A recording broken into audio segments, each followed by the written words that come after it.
Hey, it's Catherine from Calamity, just checking in about our new video for our latest single, Earthquake Girl, which was a game song submitted by Steve Poltz.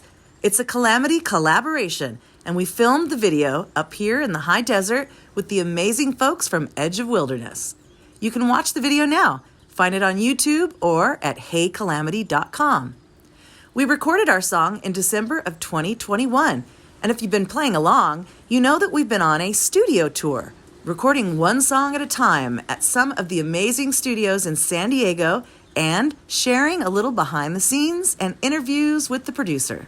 This time, we were lucky enough to record with producer Christopher Hoffee at Chaos Recorders in San Diego. We share some of the process, and then we ask Christopher a bunch of questions. Ready? All right, give me the tour.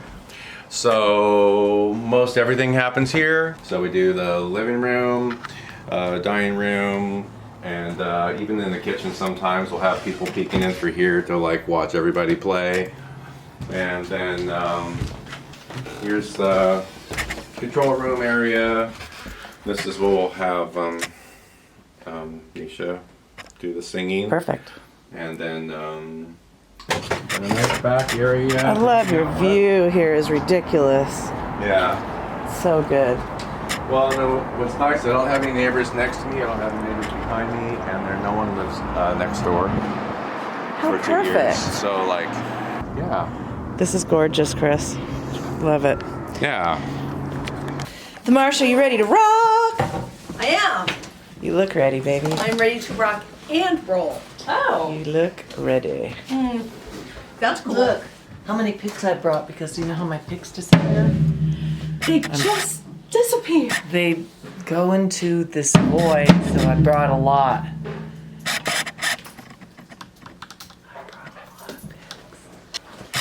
What's your drum kit's name, sugar? All the way to the bottom. Let's see. No. I think you I don't have a name. You don't? No. I have a dog. We call it sugar. Sugar. I would probably recommend about like here distance, a little closer. Don't want to sing too close so we to get that break warmth. your mic. No, one nice little trick is, you know, this is the center of the mic, of course, but like actually sing where you're looking off axis, you know, either this way or this way. I prefer the left. Okay, and so you can get closer and the air is going to go here, not here, but at the same time we get the mic, and I'm going to move it a little bit on the axis, a little bit more, and like that, and then give me like your fullest, the loudest you're going to be. Sing Earthquake. Earthquake girl, you're off your rocker up in a whirl. Earthquake girl, you keep on pushing, pushing, pushing, pushing, pushing, pushing on the world. Do the last shake it. Shake it, shake it, shake it, shake it, shake it, shake it, earthquake girl. Earthquake girl, you're off your rocker up in a whirl. Earthquake girl, you keep on pushing, pushing, pushing, pushing, pushing, pushing on the world.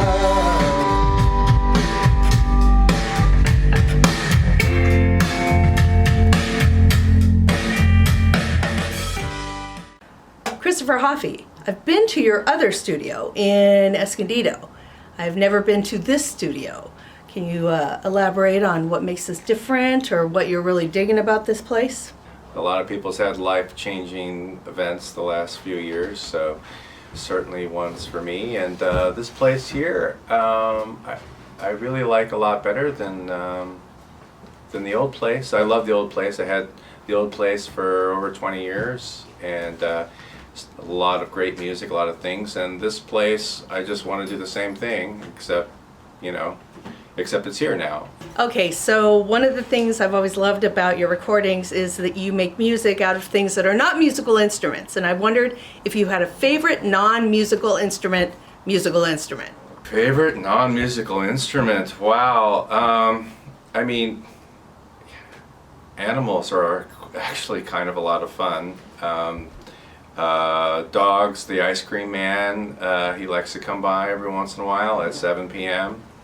And then all you have to do is take the Ice Cream Man and run him backwards with him through some distortion, and he's like really from some other planet. It's awesome.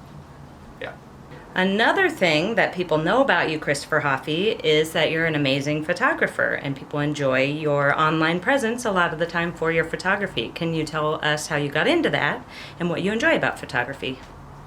Photography, social media, that bastard social media is the one that got me taking photos, because I would do posts with creative writing, and I was doing that for a long time, and it was fun. And then one morning I woke up and I'm like, I don't have anything to say today. And I'm like, I've got my phone here, I'm gonna take a picture. So I took a picture, and it was relieved the pressure of a post for me, and it was a crappy picture because I never took photos before. And so I would start to put in occasionally some crappy photos in between my wordy posts. And of course I can't help myself, I have to go, well, I want them to be less crappy, and so less crappy photos, finally some good photos. And then I started taking nice photos, but then I was bored. I was completely bored with nice photos, and I almost quit entirely. And like I remember it one night, I'm like working on a nice photo, I go, it's just so, it's so nice. And so I'm like, I'm just gonna mess this up. And so I totally just spent like an hour messing it up, and then I'm like, oh wait, I like this. And so it got me actually reinvigorated in photography by not shooting reality. In fact, there's plenty of reality. There was a science fiction artist who, I wish I could remember his name right now. He pretty much influenced all of science fiction. But he said, create the world you want to see. And so I would just do my photography of what I would like to see, wish I would see, what I see in my own crazy mind anyway. And so when I do my photography, if it's pretty twisted, it's because that's where what I wanted to see. So it kind of took on a whole surprising life for me. I really didn't even think photography would be what it is to me now, but it's about as an important expression as my music is now, which is strange for me to say because it was a total surprise. It was like about a 10-year process before I got to where I am now, but I think everything is about 10 years, really. So I want to ask you about your own music. I know Katie Truckee, I know Adam Orr, and I know about your own solo stuff. Tell me about the White Buffalo.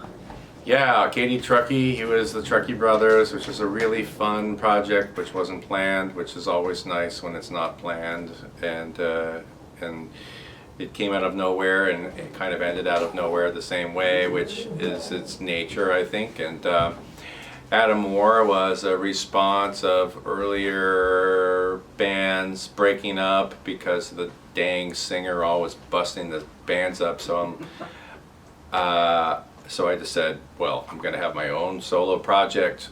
So then I know it's not going to break up because it's me. I'm not going to break up with myself. So I did that. And then while I was doing those things, the White Buffalo,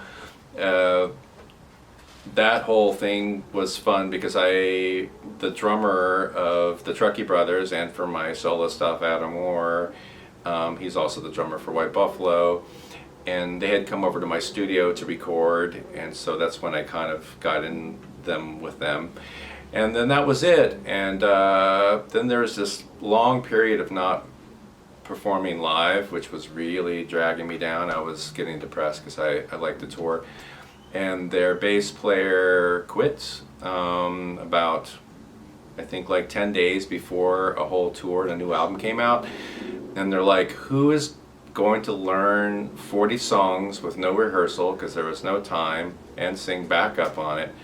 And Matt Lynott, the drummer, he's like, oh, Hoffee will do it.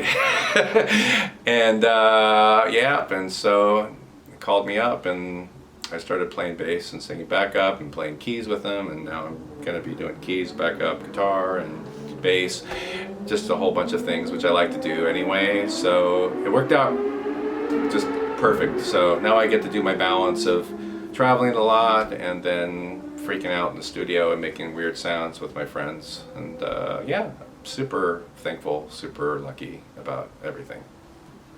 Are you accepting new clients? Oh yeah, yeah. I mean, I don't advertise or anything, and it's just people going, "Hey man, that guy was pretty cool. Maybe you might want to, make music with this guy."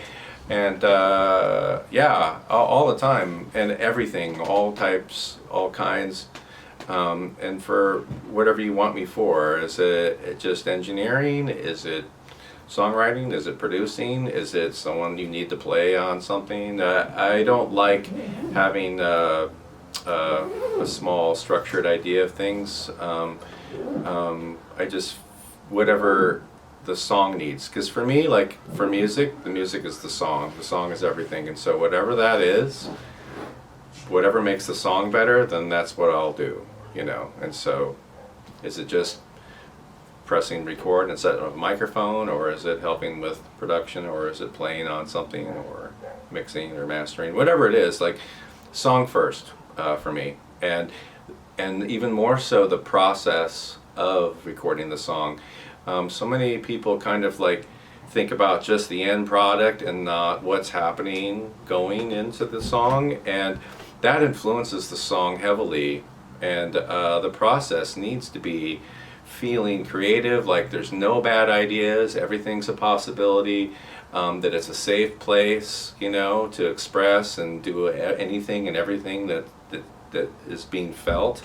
Feelings, like we're in the feelings business. We're not in the grid business. We shouldn't be making choices on what it looks like on the screen. We should be, what does it sound like? What does it make me feel? That's what I'm interested in. And the process, if it's a good process, even if it's difficult, or we're struggling because it's a little bit beyond ourselves, which is always a good thing with art, is to struggle a little bit. To feel the growth, to feel something positive from it. This is why we do this, and so the process is equally, if not more important in the end, because there's always going to be more songs, more albums, and the process is the thing that is going to influence all the future songs and albums that you have, way more than just the end result of one song. So sometimes a song that we didn't quite get, there was so much growth that happened, it's going to improve all these other songs that have yet to be done. So these have to be thought about as much as the end result of a song or an album. Yeah. How do people get in touch with you? Gosh, I mean, you type in my name, it's pretty easy. It's not like I have my phone on private or something. Like, you can find my phone number, you can find my website, I've got like 5 different emails. I'm on social media, I'm on Facebook and all those things. Like, if you can't find me, you don't really want to find me. So, I'm easy. All right, well, thank you, Christopher Hoffee. We loved it, right? Definitely. It was We so much loved fun. it. Yeah. Thank you for what you did with Earthquake Girl. You Cool. exceeded our expectations tenfold. Oh, that's great. And how was the whole experience, though? Recording was comfortable and easy. It was fun, felt low pressure, and we got a fantastic result. I took it all. I would second that. She did. She kind of took it all, but you have an idea in your brain, and you know that there is a person out there that can bring certain parts of it to life in a way that you kind of have it in your head, but you don't have it totally in your head, and that's exactly what happened today. That all the things that I was hoping for, that I couldn't actually envision, happened. Yep. Ditto. Thank you, sir. Thank you.